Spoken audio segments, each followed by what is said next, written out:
A paz do Senhor, povo de Deus. 29 de agosto de 2023, mais um Desperta Crente. Receba essa palavra no poder do nome de Jesus. Nós estamos na segunda carta aos Tessalonicenses, uma igreja situada em Tessalônica, onde Paulo escreve a sua segunda carta para um despertamento para os irmãos. Aproximadamente 6 meses já tinha passado e Paulo novamente escreve para esses irmãos para trazer encorajamento, para trazer despertamento, dar testemunho da fé daqueles irmãos, para falar sobre a união que aqueles irmãos tinham, a unidade que eles tinham, a amabilidade deles, o amor fraternal, uma fé demonstrada com obras, uma fé demonstrada com atitude. Paulo escreve nessa carta e vai também trazer, vai levar essa carta para a área escatológica. Ele vai falar sobre a vinda do Senhor Jesus Cristo, como estaria o mundo no tempo que o Senhor viesse. E por quê? Porque alguns falsos mestres se introduziram ali na igreja e começaram a falar: Jesus vai voltar hoje, é hoje. Então o povo estava induzindo o povo a não trabalhar, induzindo o povo a parar a vida e ficar só ali esperando pela volta do Senhor. E havia alguns homens que estavam aproveitando dessa situação, escrevendo falsas cartas, dizendo que foi o apóstolo Paulo que escreveu, dando falsos testemunhos, dizendo que ouviu do apóstolo Paulo, que era para fazer. Então, como Paulo tinha respeito e exemplo a dar aos irmãos, os irmãos tinham o apóstolo Paulo porque foi o fundador dessa igreja, o pastor presidente desta igreja. Então os irmãos davam toda a atenção quando sabia que algo vinha do apóstolo Paulo. Então esses falsos mestres, essas pessoas mentirosas, estavam usando da fé dos irmãos para aproveitar. Então Paulo, ele vai falar que no meio daquela perseguição que os irmãos estavam vivendo, os irmãos estavam firmes na fé, eles estavam inabaláveis, eles tinham um pleno alívio que vinha da parte do Senhor, eles tinham a certeza que no meio daquela perseguição, das aflições, das lutas que ele vivia, o Senhor estava trazendo alívio, o Senhor estava com eles trazendo refrigério. O tema central dessa carta vai falar sobre o glorioso retorno de Jesus, vai falar sobre a vinda do Senhor, como estará aquela apostasia, o esfriamento da fé, né? E vai falar também que para o anticristo reinar, o que detém ele é o Espírito de Deus, é o Espírito Santo que habita na igreja, que está na igreja. Do versículo 6, 7 e 8 do capítulo 2, Paulo está falando.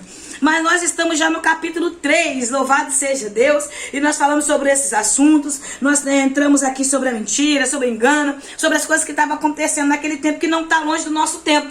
Mas hoje nós iremos entrar nesta carta falando sobre algumas advertências que Paulo vai falar sobre a ociosidade. O que é ociosidade? Ociosidade é a falta de coragem, ociosidade é a preguiça que muitos obreiros têm, que muitos líderes têm, que abrem a igreja para ficar montado nas costas das pessoas, tirando o aproveito porque não querem trabalhar. Então na Bíblia está dando ociosidade, mas traduzindo para a nossa língua, para a gente entender melhor, é os obreiros preguiçosos, que gostam de abusar da fé, que gosta de tirar vantagem das coisas de Deus, amém? Aleluia. Então vamos orar para que o Senhor nos dê uma mente forte, uma mente fortalecida em Deus. Senhor, no nome de Jesus, eu me entrego nas tuas mãos neste momento. Eu quero pedir ao Senhor que o Senhor venha repreender toda a retaliação, toda a resistência, tudo aquilo que tentar roubar este momento, que tentar impedir que essa palavra vai ao coração do teu filho, o coração da tua filha, seja repreendido agora no poder do nome de Jesus. Toda palavra negativa, toda palavra ao contrário daquilo que o Senhor tem preparado para nossas vidas, cai por terra agora no poder do nome de Jesus.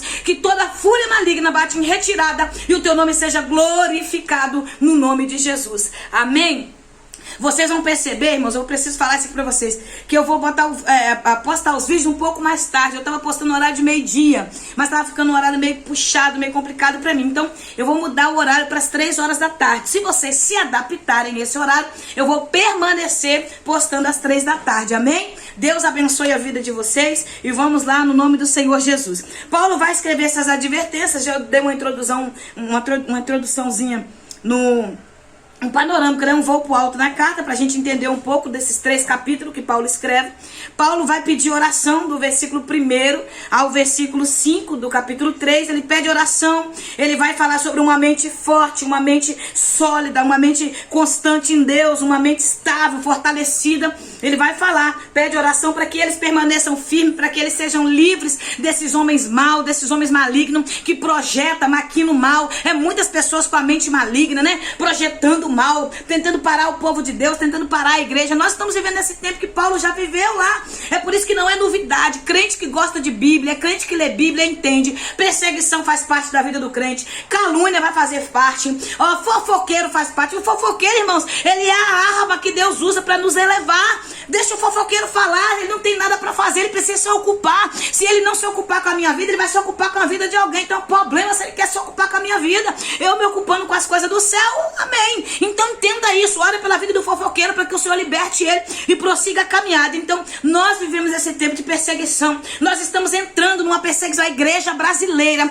vai entrar em uma perseguição tremenda que é necessário, porque no meio da perseguição a igreja cresce. No meio da perseguição a igreja mostra quem são. Agora esses aí que ficam brincando com a fé, esses aí que dizem que são, mas não são, esses aí vão retroceder, porque não vão suportar o processo. Agora os verdadeiros, os fiéis, esses sim vão permanecer, porque tem uma mente forte, uma mente em Deus, uma mente transformada, uma mente que passou por uma metanoia, uma transformação pela palavra de Deus, amém? Vamos lá, Paulo começa a escrever do versículo 6 ao 7, ele vai escrever nesses versículos aqui, todos ele vai falar sobre as pessoas que estão ali abusando da fé. O versículo 6 ele vai dizer: caros irmãos, em nome do nosso Senhor Jesus Cristo, ordenamos, é uma ordem que Paulo está dando, que vos afasteis de todo irmão que vive sem trabalhar, e portanto não de acordo com a tradição que recebemos de nós. Então ele está dizendo, ó, esses desocupados, essas pessoas indisciplinadas, que querem viver segundo a sua vontade, segundo a sua própria consciência, segundo os seus próprios desejos carnais, se afasta, irmão. Se afasta de uma pessoa desocupada. Uma pessoa desocupada não tem nada para oferecer. Uma pessoa desocupada, ela não tem compromisso em fazer nada. E Paulo está dizendo, se afasta desses preguiçosos. Se afasta desses que não tem coragem para trabalhar, que querem abusar. Porque tem crente que é assim, fica de porta em porta o dia inteiro, dizendo que vai entregar a revelação para um, vai trazer o recado. Mas não, é para comer, é para beber, é para não trabalhar. Fica o dia inteiro batendo biela, a mulher tá lá passando prova, o filho passando prova, até ele mesmo não tem nem família mais, que a família já não suportou e abandonou. Aí fica de porta em porta, dizendo que está fazendo a obra. Sai dessas pessoas preguiçosas. E é outra coisa, alerta eles para um posicionamento. Paulo vai falar sobre isso. Nem coma. Ele vai falando, nós não comíamos de graça alimentos de ninguém, pelo contrário, trabalhamos noite e dia, e se esforçamos com fadiga, a fim de não sermos pesados para nenhum de vós. Paulo está dizendo, nós que podemos, nós que somos líderes, nós que somos pastores, é isso que Paulo está dizendo, nós que somos os líderes, que fundamos a igreja, nós não fomos pesados para vocês, nós trabalhamos. Por que esses desocupados que nada fazem vão ficar sendo pesados em cima de vocês? Então Paulo está dizendo, se afasta, meu irmão, manda trabalhar, meu irmão, vai procurar emprego, vai se coçar, vai fazer alguma coisa. É isso que Paulo está dizendo, porque nós que somos os pastores, os líderes, trabalhamos. Por que esses desocupados não estão trabalhando? Por que esses desocupados não estão fazendo nada? Quando ainda estávamos convosco, vós ordenamos isto: se alguém não quiser trabalhar, também não coma. Olha a ordem de Paulo. Se alguém não quer trabalhar, também não coma. Meu irmão, a gente precisa entender que a palavra de Deus tem respaldo para tudo. Nós estamos vivendo um tempo onde as pessoas se santificam, se denominam, colocam sobre si um cargo, uma denominação ou algo, seja lá o que for, se denominam pastores, presbíteros, diáconos, missionários, porque ninguém quer ser membro. Ninguém quer ser membro mais, ninguém quer ser servo, ninguém quer ser ovelha, mas todo mundo quer ter título. E o que acontece? Aí agora eu não posso trabalhar mais, agora eu vivo só da obra, Deus vai me sustentar, Deus vai fazer isso. Aí começa dizendo que Deus me chamou para a obra e praticamente pede às pessoas, porque o Deus que me chamou para a obra, ele garante. Quando Deus fala que ele vai me sustentar, eu não preciso pedir nada a ninguém, não preciso pegar microfone e contar desgraça para ninguém, não preciso de contar derrota para ninguém, porque quando Deus fala, eu vou suprir a sua necessidade, ele supre. Ele usa aquele que tem, usa aquele que não tem, traz os de fora, usa os de dentro. É Deus, ele é fiel. Ele é fiel para cumprir a tua palavra. O Senhor é fiel e ele vos fortalecerá. No versículo 3 Paulo está falando, o Senhor é fiel e ele vos fortalecerá. Então nós precisamos entender que o Deus que chama, ele é fiel para poder cumprir a tua palavra. Pois fomos informados que alguns entre vós, versículo 11, andam desocupados, sem querer trabalhar e se intrometendo na vida particular dos outros. Aí, ó, quem não gosta de se ocupar com a obra é fuxiqueiro. Quem não gosta de se ocupar com a obra é contendeiro, é invejoso, é caluniador, fica se ocupando com a vida alheia. Tá entendendo por que a gente tá vivendo esse tempo? É muita gente desocupada, não ocupa mente com nada, não quer saber de procurar um emprego, não quer saber de se envolver na obra de Deus, fica desocupado, irmãos, fica aí vagabundando. Essa é a palavra, traduzindo para nossa língua e traduzindo para a verdade. É isso que Paulo está dizendo. Não vos assenteis com esses vagabundos que não querem nada, que não têm compromisso com a obra, que são relaxados, são insubmissos à obra do Senhor, que não têm coragem, preguiçosos. É isso que ele está falando. Não fica no meio desses aí que não tem compromisso com nada. Meu irmão, minha mãe sempre fala, quando eu era criança ela falava isso com a gente: me diga com quem tu andas e eu te direi quem é. Quer conhecer a pessoa? Olha a roda de amizade dela. A Bíblia fala em Salmos capítulo 1: não sentei à mesa com os escarnecedores. Escarnecedores é aqueles que escarnecem das coisas do Senhor. Escarnecedores é aqueles que escarnecem daquilo que é santo, que zombam daquilo que é verdade, que não aceita a verdade e prefere uma doce mentira do que uma dura verdade. É isso que Paulo está dizendo. Não se assente com essas pessoas palpiteiras, pessoas indisciplinadas, pessoas que vivem vagabundando, pessoas que andam na desordem, que não vivem uma vida pautada na obediência da palavra de Deus. Quanto a vós, irmãos, jamais desanimeis de fazer o bem. Paulo está dizendo no versículo 13. Não desanima, não. Talvez alguém aproveitou da sua fé, da sua inocência, da sua bondade. Talvez alguém entrou na sua casa, comeu, bebeu, aproveitou de você, sujou o teu nome, comprou no teu nome, comprou, não pagou, aproveitou do teu amor, da tua amabilidade, da sua vontade de receber as pessoas, porque tem pessoas aproveitadoras da fé. Quando sabe que alguém tem um coração bom, que gosta de ajudar, eles aproveitam essa situação e tiram vantagem em cima daquelas pessoas. São pessoas insubmissas e aproveitadoras da fé. Então algumas pessoas estavam entristecidas, feridas, e talvez já não estavam mais ajudando o próximo como deveria ajudar. Talvez não querem mais ofertar, talvez não querem mais dizimar. Por quê? Porque sabe que o dinheiro que está dizimando não sabe para onde vai, para onde está ofertando não sabe para onde vai, não tem uma cesta básica para ser doada. Então isso é algo muito sério. Então algumas pessoas começam a endurecer o seu coração. Não vou dar dinheiro para pastor, não vou dar dinheiro para a igreja. Não, irmãos, não faça isso, não retenha o que é de Deus, porque o Senhor não precisa do teu dinheiro, mas a igreja precisa. Independente do que esse pastor, do que esse líder, do que essa liderança está fazendo, eles vão prestar conta com Deus, porque não cai uma folha do pé de árvore sem antes ter a permissão do Senhor. Então não se preocupe. Eu assisti um filme que eu não consigo lembrar agora nesse momento, fala sobre batalha espiritual, e o homem era o tesoureiro da igreja. E aí o pessoal da igreja começou a desconfiar que estava sumindo dinheiro, eles não sabiam para onde ia. E esse filme, ele mostra o diabo induzindo as pessoas a praticar o pecado. E quando ele ia contar o dinheiro que era da oferta do dízimo, o diabo aparecia do lado e começava a incitar a ele a pegar aquele dinheiro.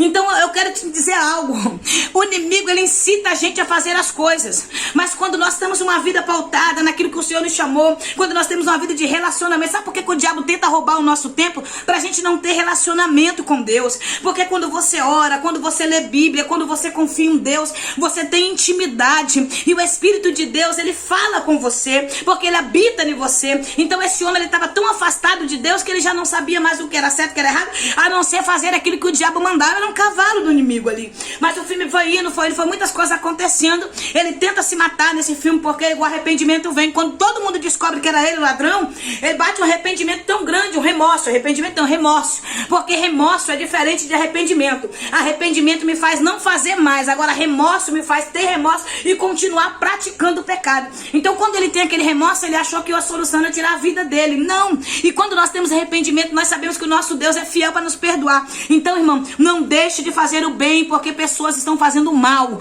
Não deixe de fazer o bem porque as pessoas te fizeram mal. Eu sempre digo uma frase e repito novamente: a mente mente pra gente e pessoas nos decepciona. Mas então você olha para aquele que não mente, aquele que é fiel, aquele que não decepciona, que é Jesus. Volte o teu coração para ele, continue fazendo o bem, independente de quem te fez o mal, de quem te traiu. Permaneça sendo santo, permaneça com uma mente livre em Deus e uma mente firmada em Cristo, uma mente consolidada, uma mente fortalecida, uma mente estável. Seja crente e continue sendo cristão, amém? Se alguém desobedecer nossas orientações expressas nessa carta, ele está mandando essa carta para a igreja, para ler para a igreja: observai atentamente e não tenhais contato com ele, para que o mesmo se sinta envergonhado. Paulo está dizendo, você vai ler a carta para a igreja toda e você vai observar quem são os vagabundos, desocupados, aqueles que estão aproveitando da obra, aqueles mentirosos que estão vendendo, que estão enganando. Vocês vão observar. Quando vocês verem quem é, você vai chamar e vai chamar a atenção. Você vai falar, nós não podemos ter contato com você porque você não tem compromisso com Deus. Mas só que Paulo vai falar, como? Ele vai falar, chamai a atenção dele como irmão. Não é como um ímpio, não é como irmão. Irmão, em nome de Jesus, retorna para o caminho que você está se afastando. Volta para o caminho da verdade. Você pecou até agora, a partir desse momento, haja arrependimento no teu coração. Fala para a pessoa se tiver, né? Não é igual hoje não, irmãos, que a pessoa adultera, prostitui, rouba, mata, engana e fica escondida, coitada, dentro da igreja. E muitas lideranças sabem, passam a mão na cabeça, mas não tem coragem de corrigir, não tem coragem de doutrinar, não tem coragem de, pela palavra de Deus, colocar a pessoa ali em observação como tem que estar. Não! Paulo está chamando, chama a atenção dele como irmão em Cristo. Se ele te ouvir, amém. Se não ouvir, está na mão do Senhor. Paulo vai falar em algumas cartas, em alguma carta que eu não consigo lembrar qual é a carta que ele escreve, que ele fala que tem pessoas que vai ser entregue ao diabo. Eu vos entreguei ao diabo. Tem uns que vai ser entregue ao diabo mesmo porque não tem jeito. Mas tem outros que vai tomar vergonha na cara e vai mudar. Tem uns que não tem jeito não. Tem uns que o coração é duro mesmo. É o eu no centro e não quer mais nada com a vida a não ser viver aquela vida promíscua. Mas tem uns que vai se arrepender e vai retroceder. Amém? Porque a maior promessa para mim e para você é a salvação.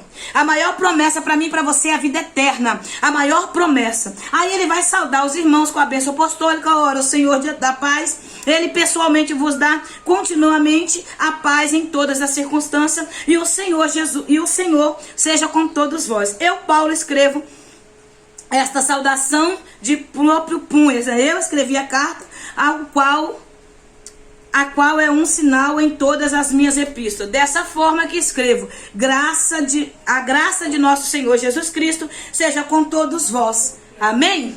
Então Paulo vai escrever tudo aquilo que é para ser feito. Então, irmãos, nós precisamos entender.